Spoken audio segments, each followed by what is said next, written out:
He Catoblepas, from Latin catoblepas, ultimately from Greek kappa alpha tau alpha beta lambda pi omega, Catoblepa, to look downwards, is a legendary creature from Ethiopia, Africa, first described by Pliny the Elder and later by Claudius Aelianus. It is said to resemble a Cape buffalo, with its head always pointing downwards due to its great weight. Its stare or breath could either turn people into stone, or kill them. The Catoblepas is often thought to be based on real-life encounters with wildebeest, such that some dictionaries say that the word is synonymous with new.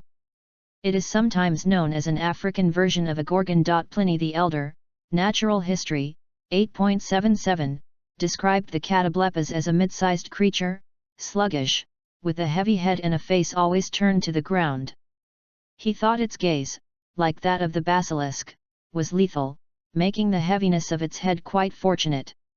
Pomponius Mela, Choreographia, 3.98, echoes the description given by Pliny the Elder, though also notes that the creature is fairly passive and not known to physically attack others.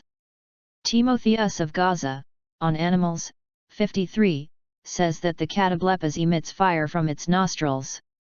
Claudius Aelianus, on the Nature of Animals, 7.6, provided a fuller description. The creature was a mid-sized herbivore, about the size of a domestic bull, with a heavy mane, narrow, bloodshot eyes, a scaly back and shaggy eyebrows. The head was so heavy that the beast could only look down. In his description, the animal's gaze was not lethal, but its breath was poison, since it ate only poisonous vegetation. Constantine Manises, 2:39, mentions the fire-breathing Catobleps. It is found in Ethiopia near to the source Nigrakapo.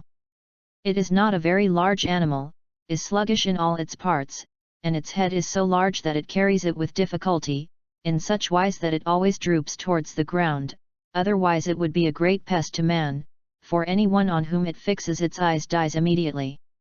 A black buffalo with the head of a hog, hanging close to the ground, joined to its body by a thin neck, long and loose as an emptied intestine. It wallows flat upon the ground, and its legs are smothered under the huge mane of stiff bristles that hide its face. So passed he over into the island, taking with him the two brothers of Anaxius, where he found the forsaken knight attired in his own livery, as black as sorrow itself could see itself in the blackest glass, his ornaments of the same hue, but formed into the figures of ravens which seemed to gape for carrion, only his reins were snakes, which finally wrapping themselves one within the other, their heads came together to the cheeks and bosses of the bit, where they might seem to bite at the horse, and the horse, as he champed the bit, to bite at them, and that the white foam was engendered by the poisonous fury of the combat. His impressa was a Catoblepta, which so long lies dead as the moon, whereto it hath so natural a sympathy, wants her light. The word signified, that the moon wanted not the light, but the poor beast wanted the moon's light.